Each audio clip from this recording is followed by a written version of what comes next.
I'm going to kind of wrap this up. I'm going to read a few prepared remarks, but I'm going to wrap it up by my personal experience, because I've seen this before. I grew up in Deep South in the 60s, days of KKK, Jim Crow, and segregation.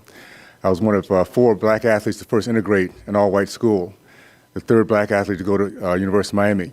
So I've seen this picture, I've seen this movie, and I never, ever, ever thought we'd see it again in 2024.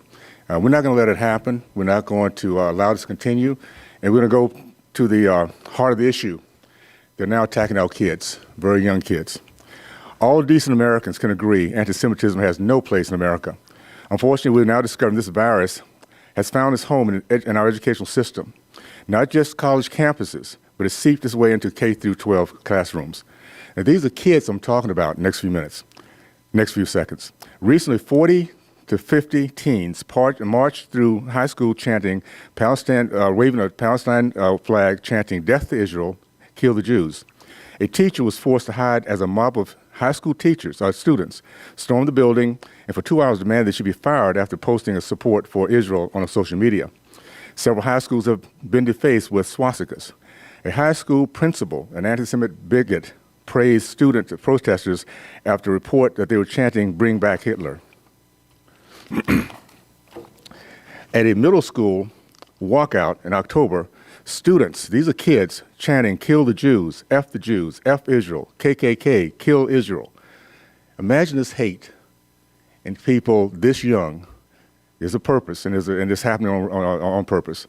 From the river to the sea, Palestine will be free. These students have been given were given excused absences by the activist teachers, contrary to school policy. This indoctrination is happening right now in our classroom and campuses across our country.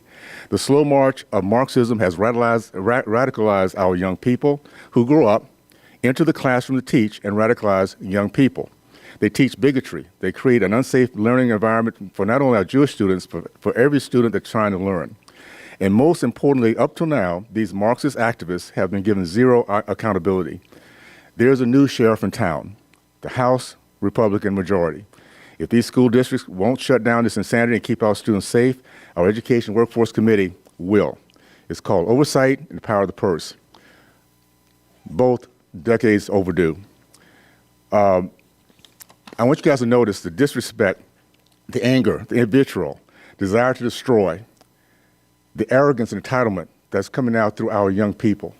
This has to stop, and we're going to stop it by making sure that we get our education back on order, to teach the American way, our values, faith, family, free market education, and the dangers of Marxism, communism, and all those things that hate our nation. So I want to thank these folks for coming up, particularly young people. Thank you for your courage, for standing for what you know is right, and believe me, courage is contagious, so keep it going.